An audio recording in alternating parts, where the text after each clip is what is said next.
We are online. And yes, that there is a bad echo. We're having technical difficulties. Give me just a minute.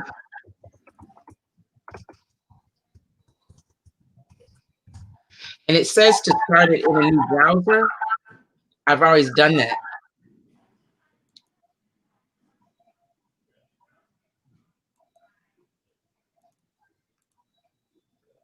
That's my stream.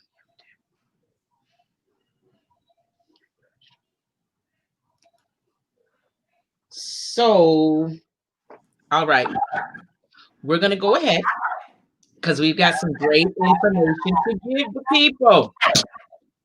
So to everyone watching, everybody else mute and see if that helps.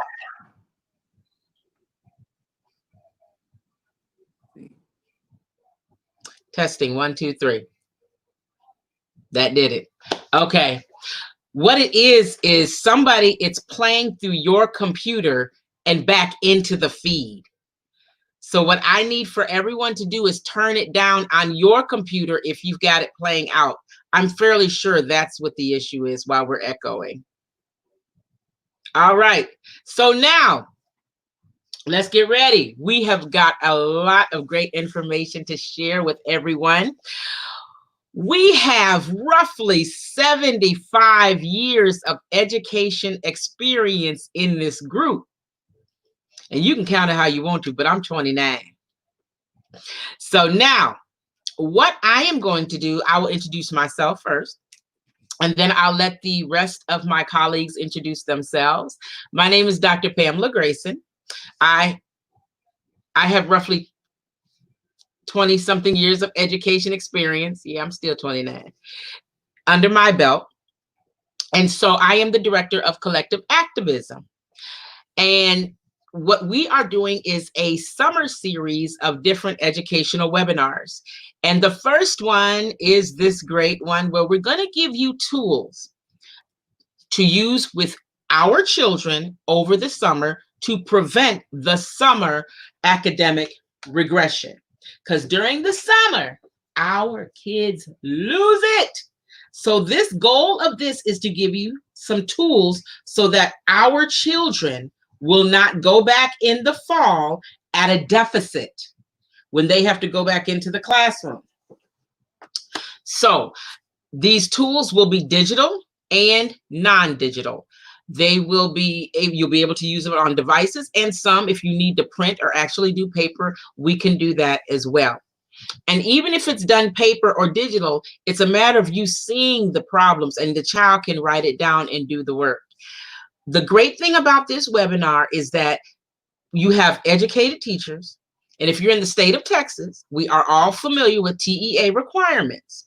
So we can keep your children on point during the summer, meeting TEA requirements with activities that meet your lifestyle and schedule. So what I will do is I'm going to turn it over to Mrs. Nolan. She'll go ahead and introduce herself, followed by Mrs. Sisk, and then Mrs. Rogers. I'm going to take myself off screen so we won't have the echo.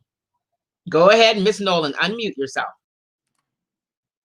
Okay, my name is Christina Nolan. I am an educator for Dallas ISD, and I have been teaching for 9 years. My specialty is K through 2. I've taught all 3 of those levels. I've been in second grade the most for a wonderful 6 years. So I love second grade. But the tools that I will be sharing with you, I'm going to share my screen. We're going to start sharing after everyone introduces. So we'll go ahead and let Shawnisa introduce herself, and then we'll go ahead and start the presentations, if that's okay. That's fine.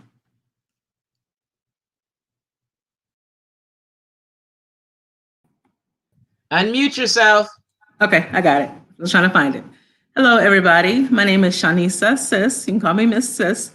I actually did a career change. So I'm going to my 6th year of teaching special ed, but I have worked with people with special needs for 20 years.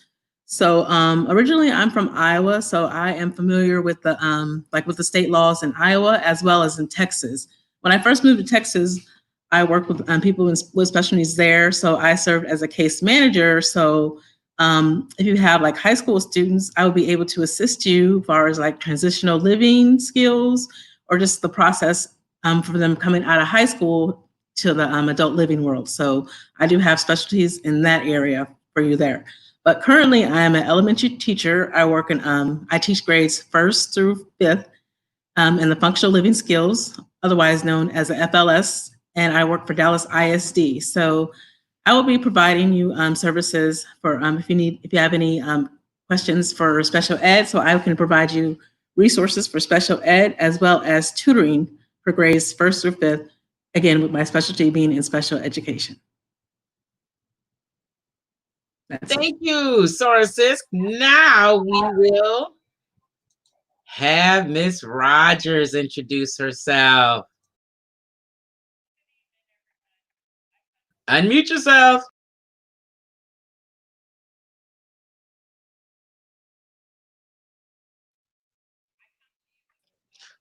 We can't hear you.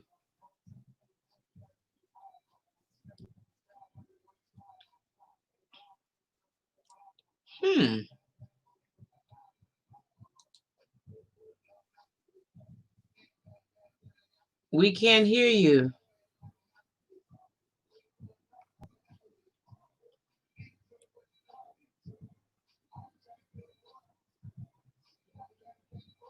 Because we could hear you earlier. Okay. Something you just did popped. The headset. Did you take that out? Yes. Can you hear me? It is. I can hear you. All right. All right. Good evening, everyone. I come to you with 41 years of experience in the areas of math and reading. I have taught 3rd grade through 8th grade and some middle school and junior high. Currently, I am a gifted and talented teacher in the district of Dallas ISD. And I look forward to sharing some of the resources that we have. Excellent. I didn't know you were gifted and talented. So here's what I want to do. This is the first installment of a series of webinars we're doing this summer. One thing that the next installment will definitely address is the achievement gap. Does anyone care to define that and discuss that? How did we get here? Why do our students suffer from this? What is the achievement gap and how do we fix it? Anybody? Well, I feel that, first of all, we have a lack of resources. And then a lot of times, as far as testing and stuff, our children don't have the experiences that they need as far as taking the test. And I think that we have to do a better job of exposing them to the different things in society. For example, they might ask a question on a merry-go-round or lower grades, and they might ask, well, how many people can get on a merry-go-round? Well, a lot of our children, the only merry-go-round that they have seen is the one at Walmart or somewhere that only has the 2 or 3 so horses on it. So that's one of the cases where somebody else that has had exposure will say 20 or 30. So a lot of times it's the experiences that our children have had. And with technology, we can help to expand those experiences, even though they can't physically be there. Now, I want to go back to something you said initially. You said we don't have resources. What does that mean? The African American children, a lot of times in the schools that they are in or in the low economic area schools, The resources, whether it's technology, whether it's books, a lot of times we don't have what the other side of town has. Mm. I personally subscribe to the theory that when it comes to standardized testing, it's not meant for us. Mm. The experiences that are required for that particular testing, it isn't our experience and doesn't take that into consideration. Do you all agree with that? Yes.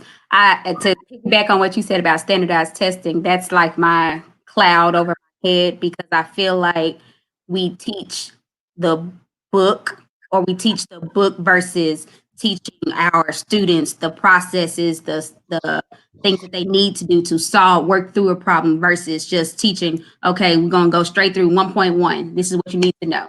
So then what happens is when K through 2 take their Terra Nova, Sapera, ITBS, those kind of tests, it's nothing what we've actually been teaching. It's more of a listening test versus an actual test. So then what happens is when they get to third grade, this is the time where you need to take it so that you can pass. If you don't pass, you got to take it again. But they don't do that in K through 2. So it's almost like, and then when you get to third grade, you hear the teacher say, well, what did your second grade teacher do? It all starts in K through 2, but they put so much pressure on 3 through 5 that K through 2 is almost like on the back burner. Like, we all worried about the scorecard for the schools are all based on STAR, and it's not anything to do with K through 2. But if we don't start them early in the K through 2 realm, then they've already have been lost for the 3 through 5. And let's talk about that STAR. I can say this, you probably can't. That is the most horribly written test I have ever seen. We have a soror in Chicago. She works with the Chicago Public School District. And she said they've looked at it. And as thorough, experienced educators are not sure that they would pass it. I'm not sure I would pass the STAR. It's a very subjective test. And at times, point blank, does not make sense. And I feel bad for that. We do put pressure on children. This year, I taught part-time at a local charter school, and they delegated me the students that either learned differently or I learned with a bit of difficulty. And these students had failed the STAR 1 already. And so they had to retake it. They were so stressed that when I told them that they passed, because I came into the class to reward them, hey, I brought them up to the front, you passed, I had a couple break down crying. They were that stressed behind this horribly written test. Now, while I understand George Bush's intent when he implemented it, the process horribly missed the mark. And I believe it hurts our children the most. The most. My best illustration for that is at my previous school, that was one of our PDs at the beginning of the year. They gave us all the STAR tests, all teachers. There were 68 teachers. And of 68 teachers, people that have degrees, masters, all of that, only 2 teachers passed. Wow. Out of 68. I believe it. When I say pass, they passed with 90s. Everything else was 50s and under. And I believe it because, like I said, I've seen that stuff. It doesn't make sense. I don't understand how. And then the end result is that, like you said, instead of teaching the students the actual skills they need, we have to teach them how to beat that test. Mm-hmm. And so when I had to get them past the test, I'm drilling on mechanics. Yeah. And then when it was released due to COVID-19, they didn't have to take it this semester. Then we get to go into the good part of grammar. We can talk about English. I can take them through the Harlem Renaissance and we can do a little Edgar Allan Poe, make it interesting. But that test is horrible and absolutely useless. So again, as educators in this district, what have you all seen? What is the worst instance of the academic gap you have seen?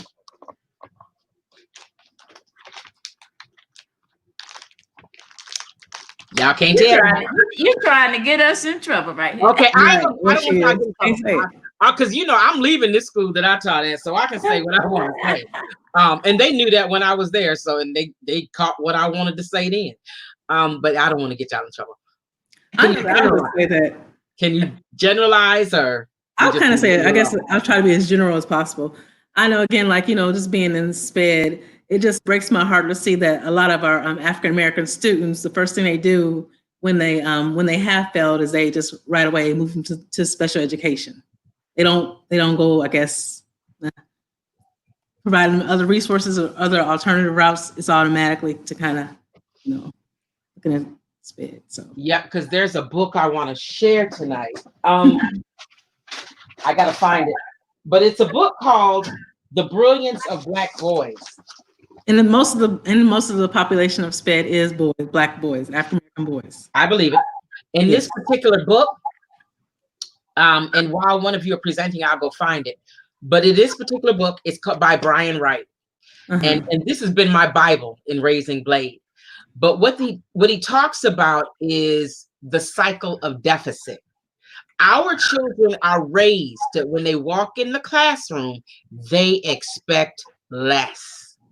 And even if they give more, it's rejected. For Blade, it was blatant to me this year. Now, before this year, he's done excellent. And again, Blade, when he was born, he was special needs. And he won academic awards every year, and he tested out in first grade. Second grade, we did great. We had a teacher that, and I hate to say it, looked like us, but this year he didn't, and it went bad. This man is showing me Blade's reading grade, and I don't think he realized it. He showed me the actual testing paper. He said, well, he got 89 words per minute, but I see the tick mark where he stopped is at 99. I said, wait a minute. You put the mark here. Oh, he was like, oh, I didn't do that. The computer did. You deducted 10 points from my child's score just because. And when I caught it, then you're going to lie. This teacher told me to my face, he was intrigued that I even speak as well as I do.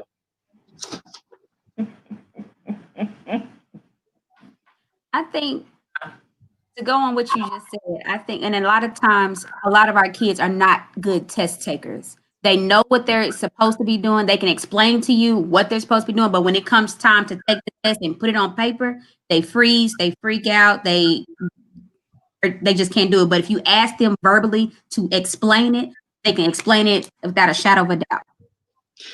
So then what do we as educators do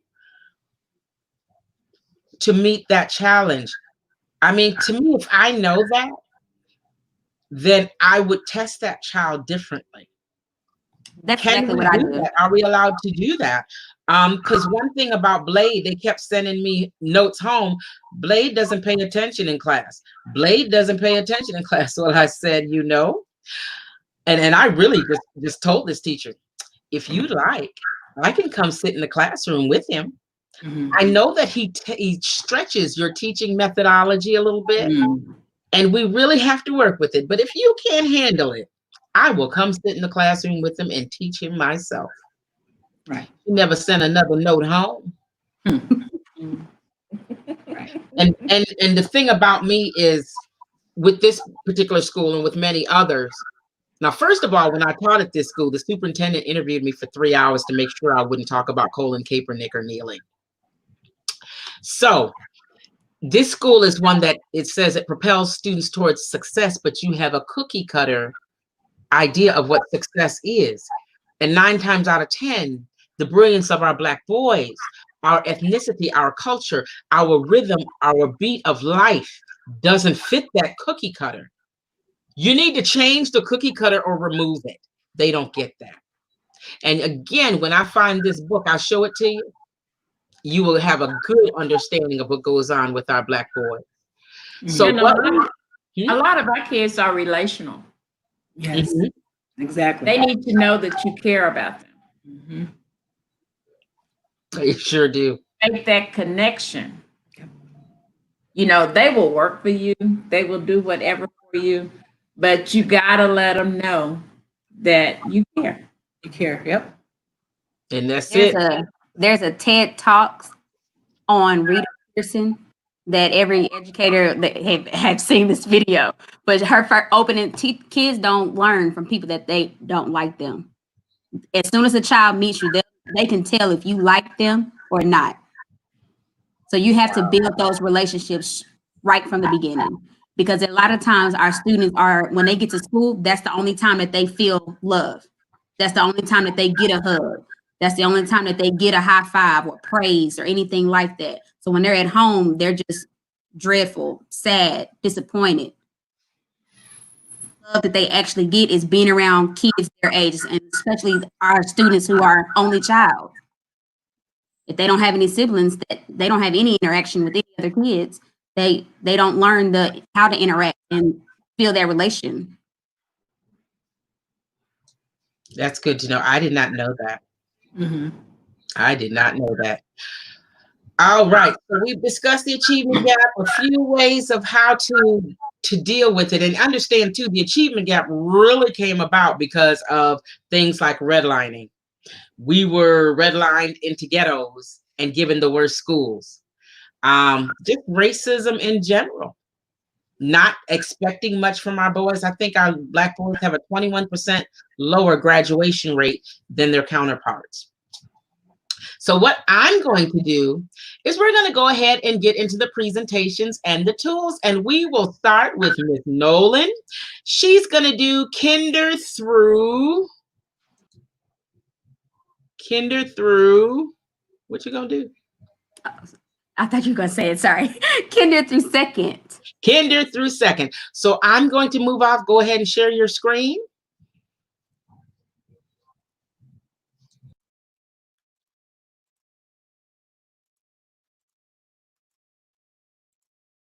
All righty. So here are the summer educational tools for our children for grades K through 2. This is a quote. There is no such thing as a child who hates to read. There are only children who have not found the right book. And that goes into my next one. Every PD that I've been to at my school, current school, we start off with this wonderful poster.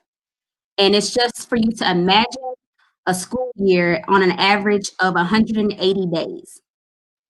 And your teacher asks your student to read at home 20 minutes a day. In that time, they would have read or hear 1,800,000 words. And they will have read for 851 hours by the time they get to 6th grade. Compared to a student who only reads 5 minutes a day, they will only read 282,000 words and only have read 212 hours by 6th grade, as opposed to a student who only reads 1 minute a day. They only hear 8,000 words and they have only read for 42 hours by 6th grade. So just based off of that, can you spare at least 20 minutes with your child to read to them or have them read to you to ensure that their success in reading is superb? Just let that sink in.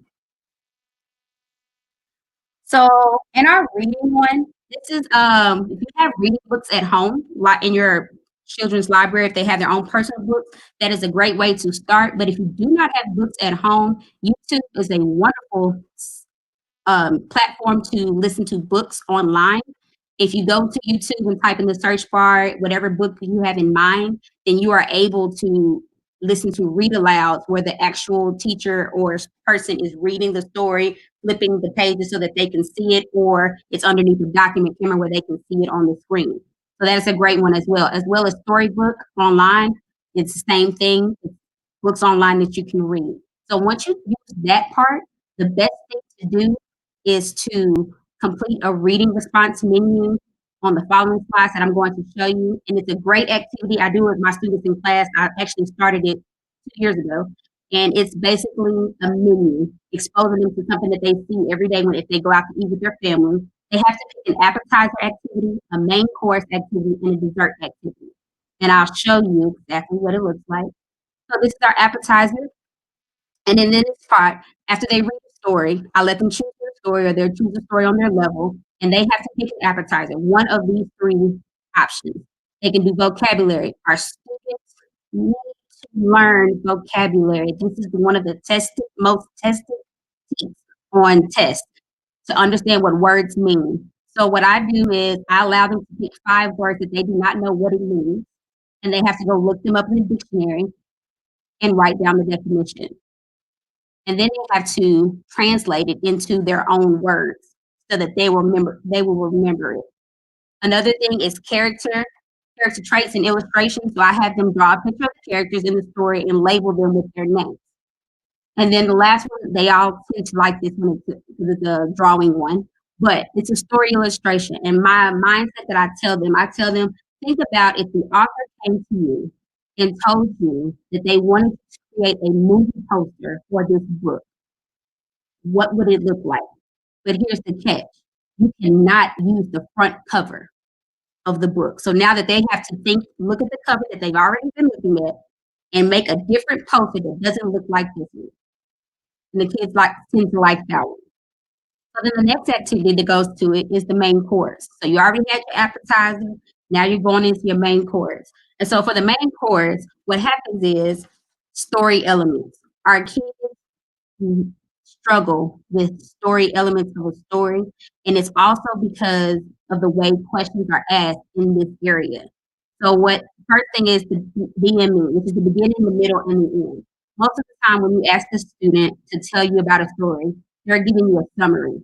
But you ask them, tell me what happened in the beginning. And they'll think they're actually telling you, well, this is it. He went to the store and then he bought the food for the dinner, and then they're going into the middle, and then they go into the end. Now, summary. Here's my favorite one, because I have my kids do this one plenty of times. So what happens is they have to write a brief summary in their own words, and they're having to convince me why I should read the book. So you're tying in 2 things at once. One, you're telling me about the story.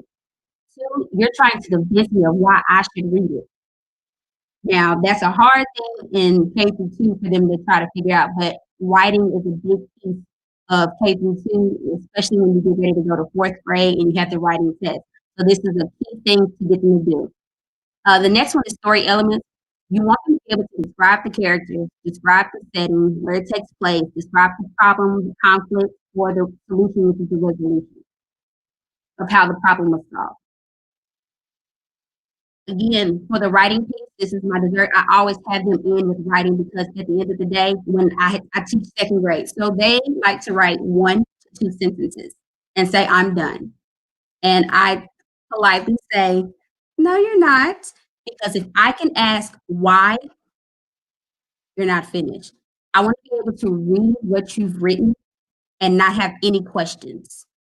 So think about that as a story. If an author just wrote 1 or 2 sentences, that wouldn't suffice for you as to, I'm done reading the book, that you have questions. So on this one, they get to write about their favorite part or the best part of the book, and they have to explain why. That is the big piece. You have to be able to justify your answer. And for the second one, they get to be able to think, what do you think is going to happen next? So they may stop at a certain point of a book and then be able to write what they think is going to happen before they finish the book. And then the third one is just critically thinking. How would you change the ending of the story? So if the story ended this way, what would you change about it? If you were writing the story, what would you change? So again, I know I've been talking about writing, but I need to stress the importance of writing, because our students need to write. This is something that is on lakeshorelearning.com. It is free. It is a calendar prompt from day by day. It goes all the way every month. They change them out. So just simply having them read the question or the prompt and answering the prompt in a complete sentence, and then elaborating past that. Not just saying, when I really need to focus and concentrate, I sit outside. Why? Because the nature is calming, it's soothing. I can actually think and clear my mind. So they need to be able to answer it in a complete sentence and elaborate as well. So some of our resources that you can use, brainpopjunior.com. It is a wonderful tool. It is free as well, and it has videos on reading, writing, math, science, social studies, arts, and technology. It goes through it's very animated for our kindergarten, second graders, and it has a quiz that you can take as well on there. And it has like word games and stuff pertaining to whatever video that they watch. It is a wonderful, excellent choice. For math, coolmathgames.com. You can do it based off strategy, numbers. It's very animated as well. The kids love it. abc.com. It is actually grade tailored. So you can click, if you're going to kindergarten, you can challenge yourself. If you're in second grade, you click the third grade. So it doesn't matter what grade you're actually in. Starfall is wonderful games for reading and math. Mathplayground.com is a wonderful website as well as Greg Tang Math. And I feel like this when we do this in class is actually challenging, and it makes them think. I don't give them the instructions. I just let them try to figure it out. And by the time that they start, they've already figured out what they need to do. So these are our wonderful online resources, but as well as this bottom one, printable reading math worksheets. They're arranged by grade level as well. And so what happens is that you can click your grade level and it gives you worksheets on that particular one. And so what happens is, for my parents, what it does is it gives you a blank worksheet of reading. Then the next sheet after it, it gives you the answer key so that you can check your students' work with it, or they can self-check their self. It's a wonderful worksheet as well, and it goes from kinder through 12th grade. This is the fun one. It's for your social studies or your science. This is a virtual field trip. When you click the link, it takes you to a virtual slide where you can click, and it's talking about friction, and you can click on it, and it takes you on a ride through an actual park that you're able to go through and experience it hands-on as if you are actually there. Some of them are live feeds of animals that maybe a pregnant zebra and she's about to have a baby. You're actually able to see all of that on there. So it's a wonderful thing to do, just to have a dialogue with your kids, to have a conversation with. And that is it. That was amazing. Good job. All right. So as a parent now, I'm coming from the parent perspective. Why is it important that my child knows the beginning, middle, and end of the story? What skill does that? So what happens is on a test, this is the famous one because it's actually in 3rd through 5th grade as well that they struggle with. It's a flow chart. They'll give you the first box at the beginning. Then they'll give you 4 or 5 options that happened in this middle part. And then they give you the ending part. So then you have to figure out which one of these sums up the middle. Or maybe it's a blank flow chart and you have to fill in the beginning, middle, and end. Excellent. And so I was going to ask a question, why is the writing so important? But I could answer that one teaching high school this year. How are my students in the 10th grade? And first of all, you can't tell me what a noun is, let alone write a thesis. And you've got to write that thesis to get into programs, colleges, internships. Our children need to learn to write. And this is where it starts. And then one thing I was looking at, what I'm doing as you all present, I'm going to be putting my position as the parent. Mm-hmm. And so I'm a parent that is, in a single parent home. I have to keep this house afloat. I got to pay the bills, make the money, handle everything here. So my thought process was, as I saw your projects, I just don't have time to do all of that. But the reality of it is, my child didn't ask to come here. It is my responsibility. And specifically, since I had Blade over 29, I got to make sure this child hits the ground running. I have to make the time. And right now, I'm struggling with that time management really badly. And I'm bringing Blade home after this year. I'm homeschooling or online schooling next year. And I have got to work out that time management. I, as a parent, have to take the responsibility to do this. So to me, to say I don't have time, Right. that's not fair. So And also our fourth graders have to take the writing test to start writing. Mm-hmm. So 2 things on the writing thing. I'm a big believer of schools being cohesive. So if you're wanting me to do this, or this is the expectation for when they get to 3rd grade, then it needs to start lower.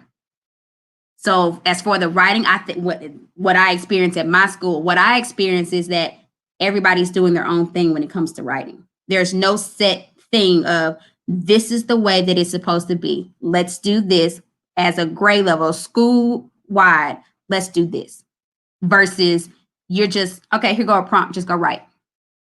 Because what happens is our students who take TELPAS, who are language speakers, they have to take a test and they have to write on a prompt of some sort.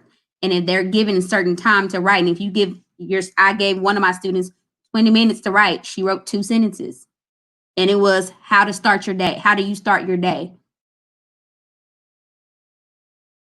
She basically told me I wake up, I go to school.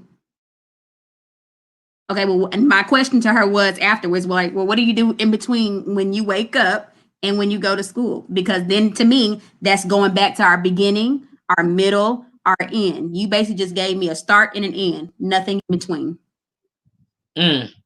See how all of that works together. And then I was trained on TELPAS this year. We can be we didn't even get to finish it. So how to test the TELPAS. That was confusing. We didn't get to finish it. Texas, I need y'all to do better. All right, so we're gonna move on to 6th and 8th grades with Miss Rogers.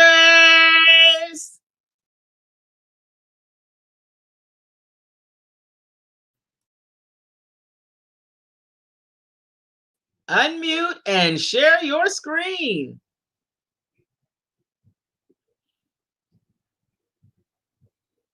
While she's getting that together. Okay, I think it's supposed to be Shanisa next. Did I skip Shanisa? Uh-huh. Did I do that wrong? It was my bad. Next is Miss. Okay. All right, so let me share my screen.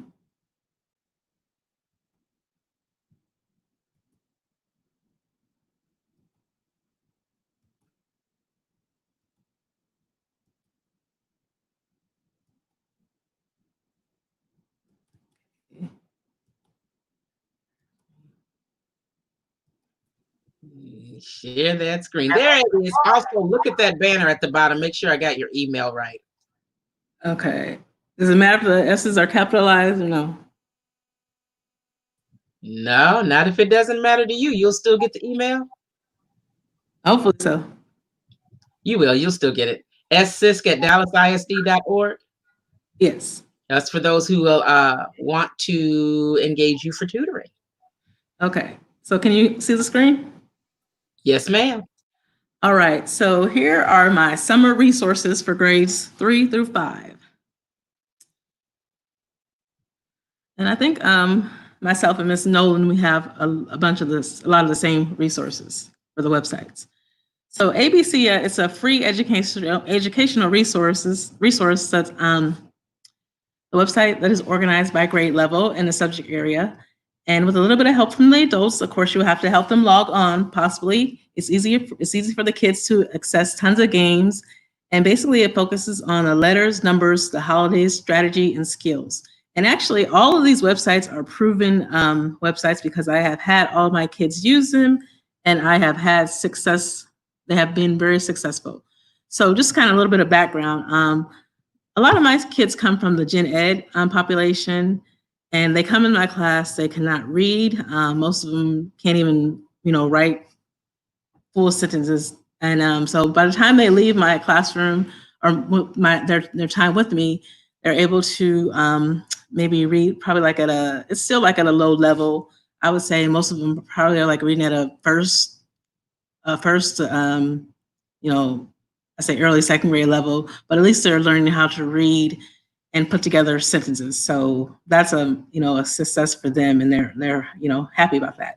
And you will see like a lot of behaviors or they shut down, of course, because they're not able to keep up in the classroom. So again, that's with the special ed. So if you are experiencing that with your students, I would please urge you to contact me so that we can come up with a strategy to get them to learn how to read, or just get them on a track, to improve their educational track. And then here is Fun Brain. Also, it helps to develop skills in math, reading, problem solving, and literacy.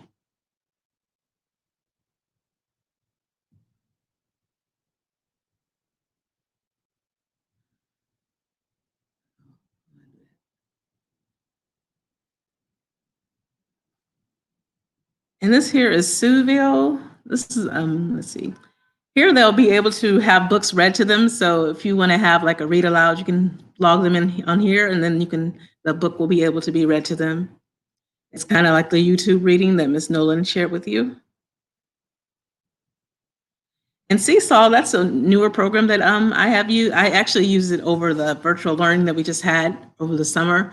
And here the student will actually be able to record themselves so they can have that immediate feedback, and they'll be able to listen to themselves read, count, do math problems, and they can turn it into their teacher, or you can listen to it yourself.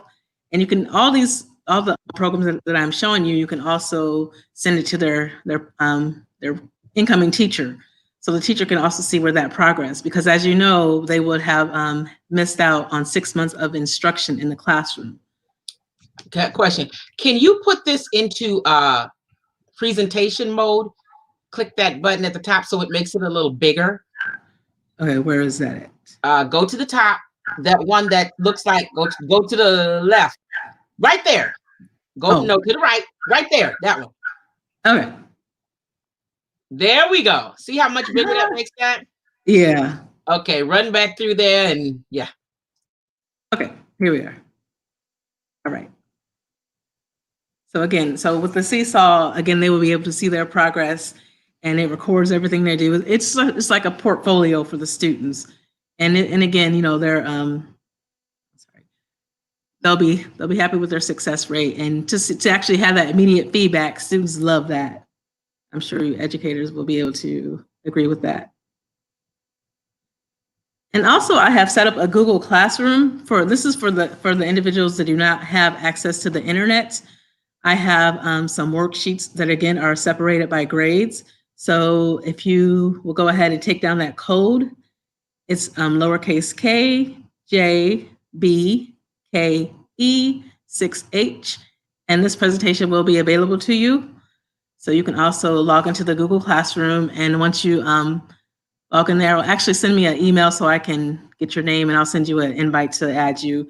And there will be worksheets available for you to do that, for the student to do that as well. And also, Dallas has an at-home learning plan for the summer, which you can also go on there and get the worksheets off of there as well. And again, they're separated by grade levels. So you can go in there and, if you're in 3rd grade, 4th grade, 5th grade, and so on, to get those plans, and you can do those at home as well. And this is the end of my presentation as well. And again, if you would like to get access to virtually or meet up the library, just contact me at ssisk@Dallas ISD, and I would go ahead and schedule that. And again, my specialty is special education, grades 1 through 5. And also, if you have a student with special needs, we can set up a schedule for that student. Just let me know the disability that your child has, and we'll do that schedule for that student that is individualized for his or her schedule, because that is very important to have that structure, and I'm sure you all know that. Absolutely. And I would think, do you think, as somebody in the SPED arena, that the achievement gap is bigger there for our students or the same as our general education students? Can you please repeat the question? Sorry, I was trying to get out of the presentation mode. Okay. So do you think the achievement gap is bigger for our SPED students or the same as our general education students? Okay, I think it's, okay, I'm trying to see if I'm saying this right. Bigger, like there's a bigger gap. Let me ask you this. I've always thought that when it came to a child with special needs, because like I said, when Blade was born, he was considered special needs, that to put him in the public school was the best way because they had more resources. Is that the case? For public school? Versus a charter school or a private school? Who has the most resources for a student that learns differently or has special needs? I would say, I mean, I don't know. I guess I really can't answer that completely, because I don't have any experience working in a charter school or a private school. But I do know that maybe like in a private school, you would have more one-on-one assistance, because in a public school, we do have more students and less help. Because I do know, based on my experiences, I have had over at least an average 10 to 15 students at a time, and then maybe one TA, and that there was times I didn't even have a TA. It would just be myself, or they would have to pull another TA from another area, which is not good for the students, because they're used to me, of course, but they're not used to this other person. So I would say on that account, maybe a private school, because they may have a smaller class sizes. As far as resources, I do know that Dallas ISD, we do have a lot of resources for our students. I actually just finished a class today that talked about resources. So I'll be starting we'll have a classroom business this upcoming summer. No, not summer, this upcoming school year. So we'll be selling coffee probably, or candy, I haven't decided yet. So, and they did provide me with resources with that. So other teachers I can reach out to. So I would say Dallas has a lot of resources, but just not enough staff. Okay. All right. So we're going to keep it rolling. Now it's Miss Rogers' time. All right. Share your screen. No, that's not the one.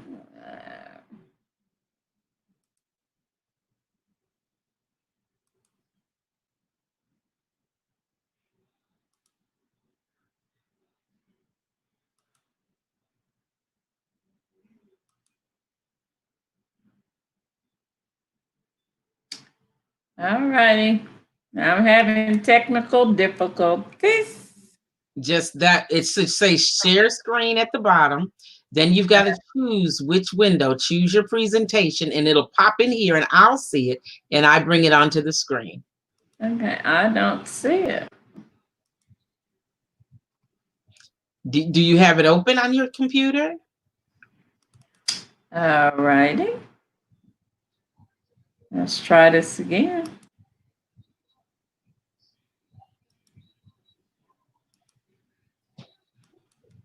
Nope, I can't do it.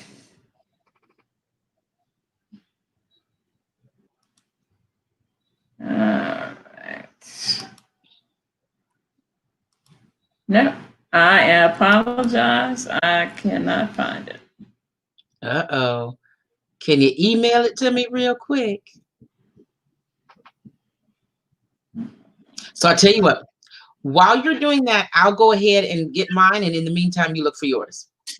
All right. Okay. Okay. All right, so now what I'm going to do is share. I'm high school, 9th through 12th grade. Now, everyone put together such a nice presentation. I'm going to need everybody to lower your expectations right now. I didn't put together a presentation. Number one, because I pressed for time, but number two, because I'm going to show you websites, and I'd rather show you the actual site so you can really see all of the resources. So I am going to show you. Oh dear, that wasn't it. Let me try that again. Because what I'm doing is just showing the actual websites.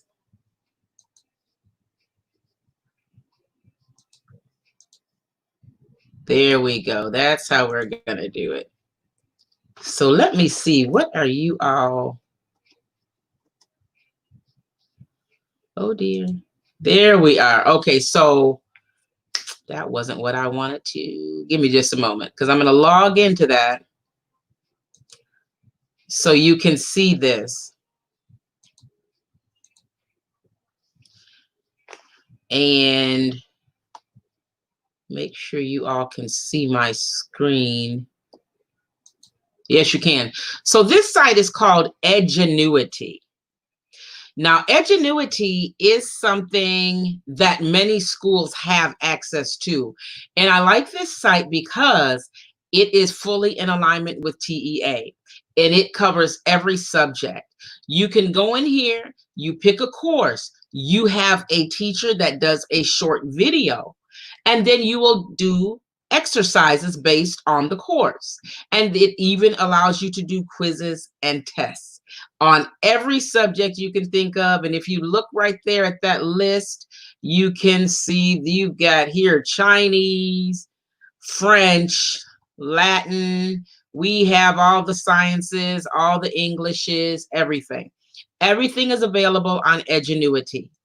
And again, your school should have access to it. If not, even as a parent, if you have to pay something for it, it's worth it. This is a program that will teach your child, and you can basically set them at the PC and let them do self-paced learning.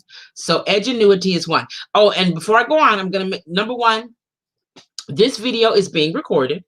It will be a YouTube video, and it will be available on the Collective Activism page. So you can always come back and see these sources. I'm going to ask everybody to email the presentations to me so I can put them out there for you as well, so that you also will have access to the resources. So now we've looked at Edgenuity. We're going to look at another one. Oh, and I need to share with you this one too. I'm jumping subjects, but as you can see there, I remember I talked to you all about the book, The Brilliance of Black Boys. This is it. It is by Brian Wright. This book is roughly $28 to $30. Worth it. Worth it. You learn about the cycle of deficit, how to best teach our children, how white teachers view our Black boys. And it gives you information to better navigate raising your Black boy through their academic careers. I highly recommend this book. So now I'm going to jump subjects again. We are going to continue to look at other sites. We have done Edgenuity. Let's go look at math. Now, the math site I'm going to give you is called IXL. It also runs through every grade. But the key things are this for the high schoolers: Algebra 1, Geometry, Algebra 2, Pre-Calculus, and Calculus. So you do get resources here. You get actual worksheets, actual quizzes, information that, again, you can just kind of give it to your student and let them continue with self-paced learning. And again, this one is called IXL. And I'll let you see the top of it there. And again, you see that it covers all of the grade levels. So is math. Now I'm going to give you a few English ones because, you know, I am an English major. We will look at that as well. Oh, I got more math too. Let's do this English. This is called the K-12 Reader. Reading instruction resources. You will pull spelling words from this and also different activities. What I do for my students when I did use this is I would go a year ahead. So if they're in 10th grade, I give them 11th grade work. If they're in 11th grade, they're going to get 12th grade work and so on. But you have all these weeks of different spelling words and activities. So definitely give this to our students over the summer so that they can definitely continue to broaden that vocabulary and keep that mind fresh and jumping when it comes to English reading and spelling. So now let's go ahead and we'll look at another one. Another math one. So now I've given you the first iExcel math. That is more of a digital math option. Mathdrills.com is amazing. I love this site. It is absolutely one of my favorite sites. I use this for my own son. I pulled documents from this and had them printed. And I have to say, someone at the church was so kind and printed these for me. And this is what I use for my own son. But for the high schoolers, we've got algebra.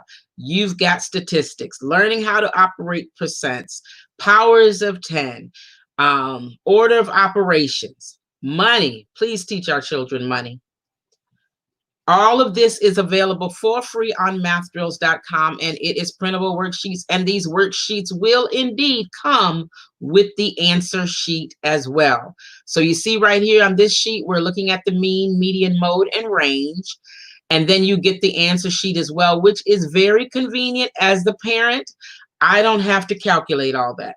Even with Blade's math worksheets I've pulled for him, it's simple addition and subtraction, but still, I don't have to do all that. I can just tell them what's wrong and go fix it. So that is another opportunity, an option for our children. And again, all of this is free of charge. So finally, I believe I have one more. We've done math, reading, and this is important. Reading comprehension for our children. Miss Nolan went over that wonderfully, as did Miss Sisk. The reading is important. What I like about this is you can do the nonfiction. It gives them stories that are applicable to their real life situations. Escaping the endless adolescence, things about growing up, the end of overeating, and then what you get our worksheets. It'll have the story, and then it'll have exercises and activities for them to do to ensure that they are comprehending what they are reading. And with Miss Nolan, like she said with the students, when they're done, you ask them questions. This kind of does it for you because that they're in high school.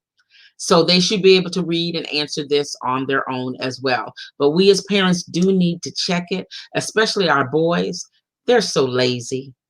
And so please, and I can say this because Blade isn't my oldest one, my only one. I have a 26 or 27-year-old running around here too.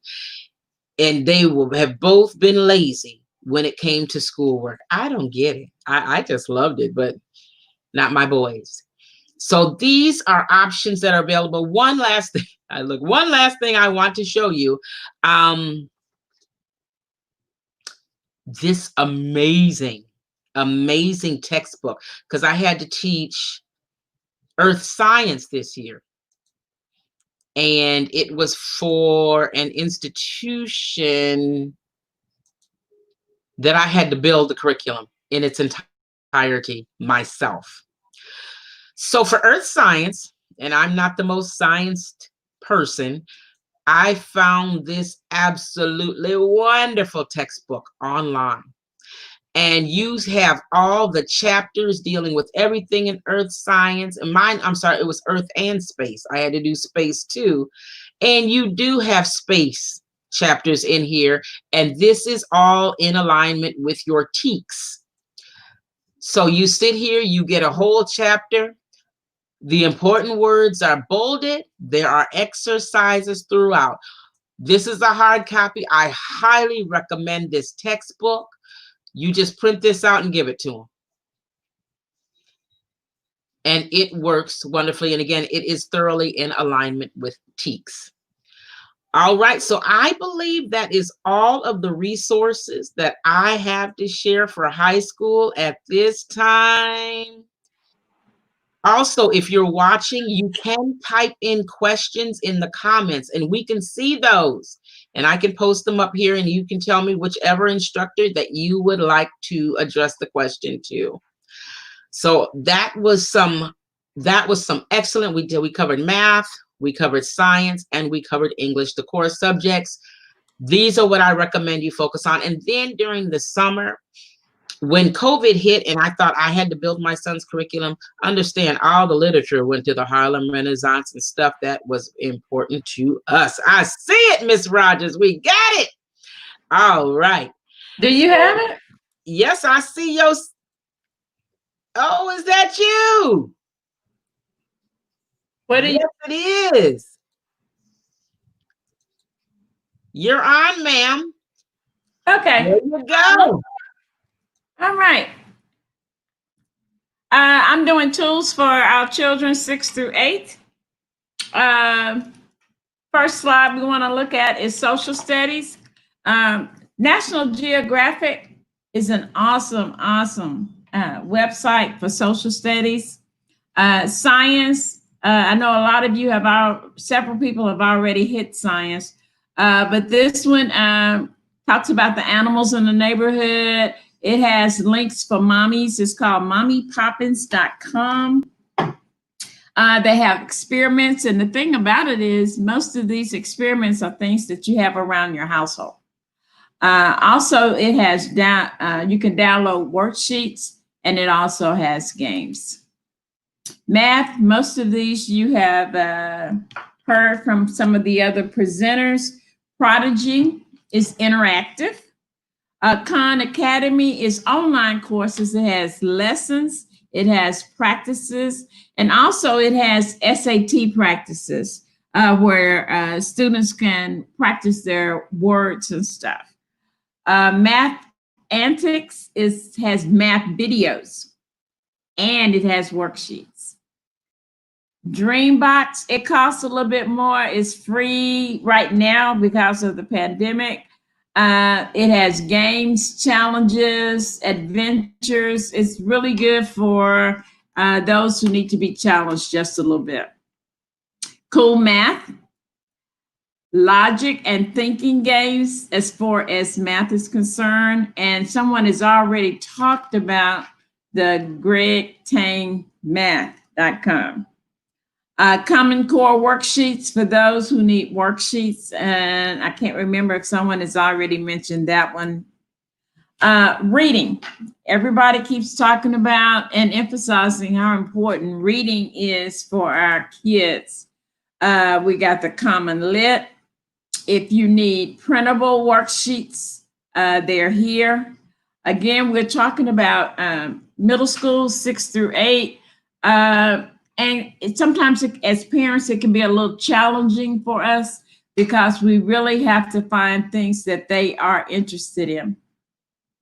The Dallas Public Library, most people think that it only goes for elementary, but it also goes up to students all the way up to 8th grade for their summer program. This is the Dallas Public Library. We have the Duncanville Library. They have a reading bingo. That it looks like it's a whole lot of fun that is in effect now until the end of July.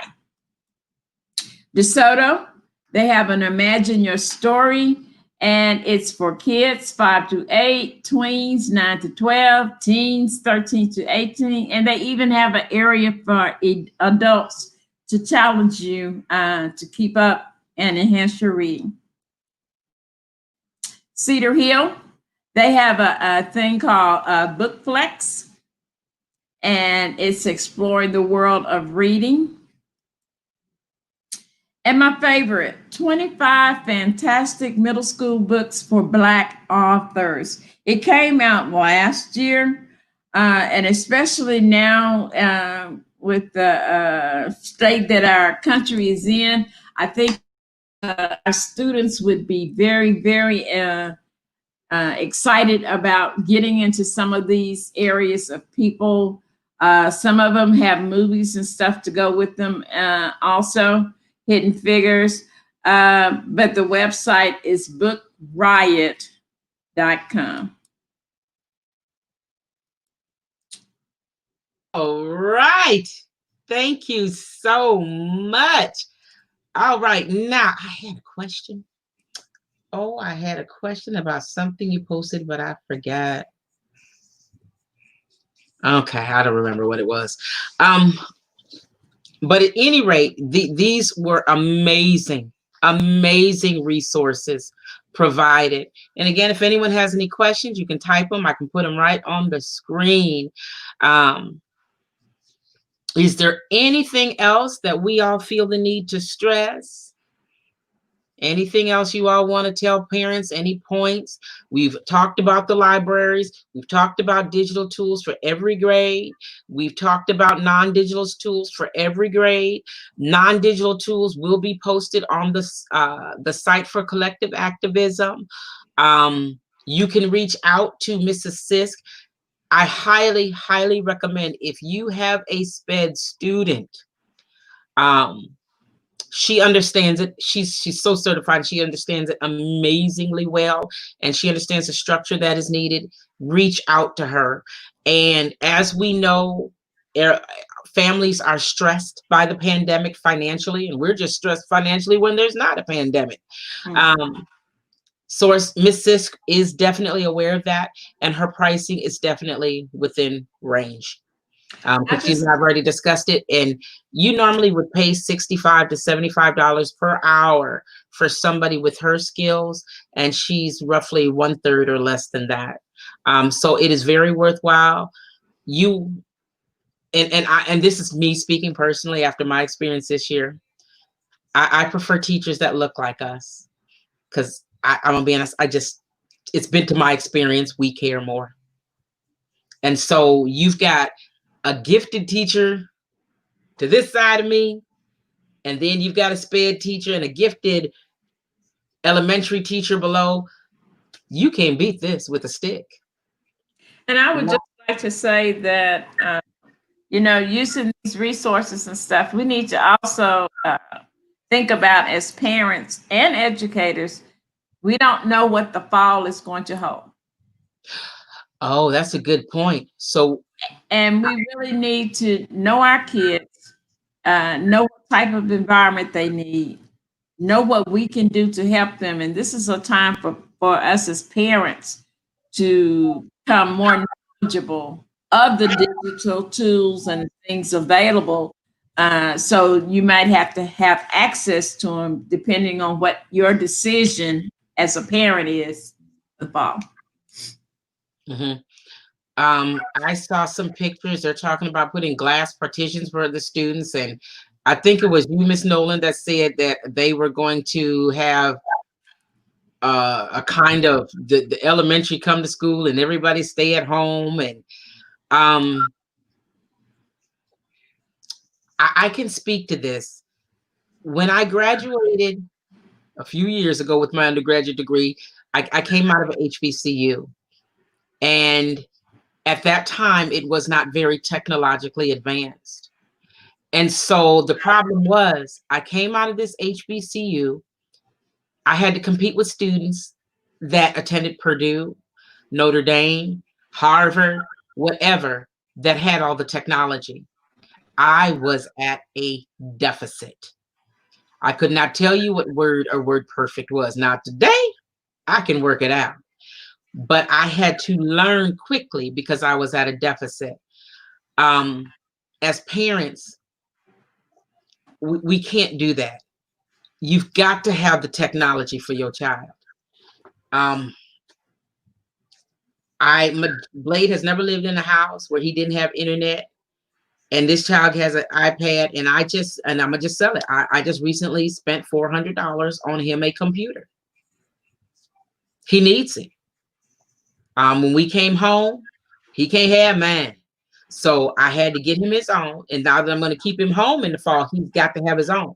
Now, God knows I could have done something else with that $400 elsewhere and used it well.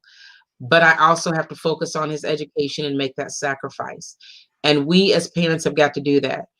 To me, every Black child ought to have life insurance and access to technology in the home. I have bought hotspots for other parents that didn't understand the importance of it. Don't send our children. And then understand this. Our children are not just competing with other students domestically. I teach students in China. These students will take a class 8 hours and still have to take English from me. They drive their students like that. And the competition out there is stiff.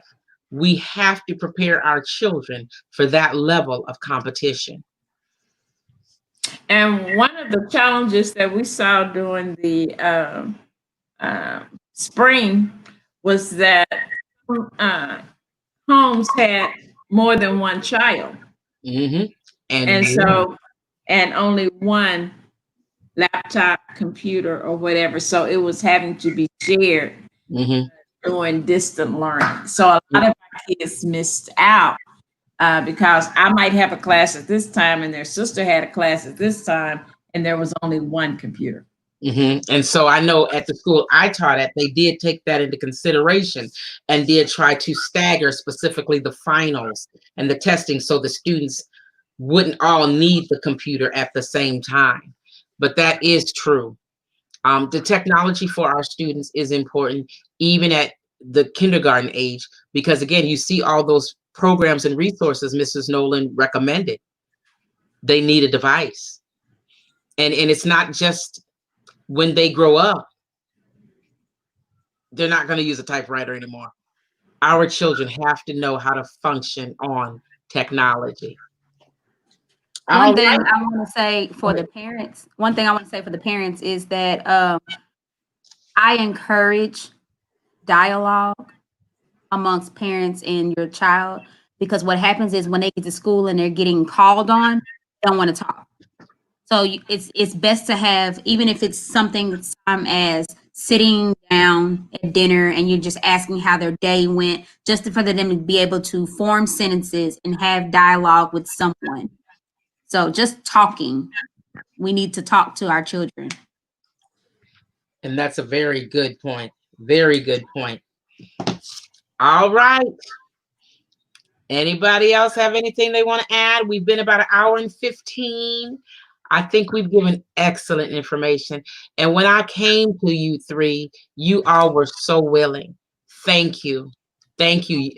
To those watching, you don't realize the talent you've got on this screen. And again, the experience.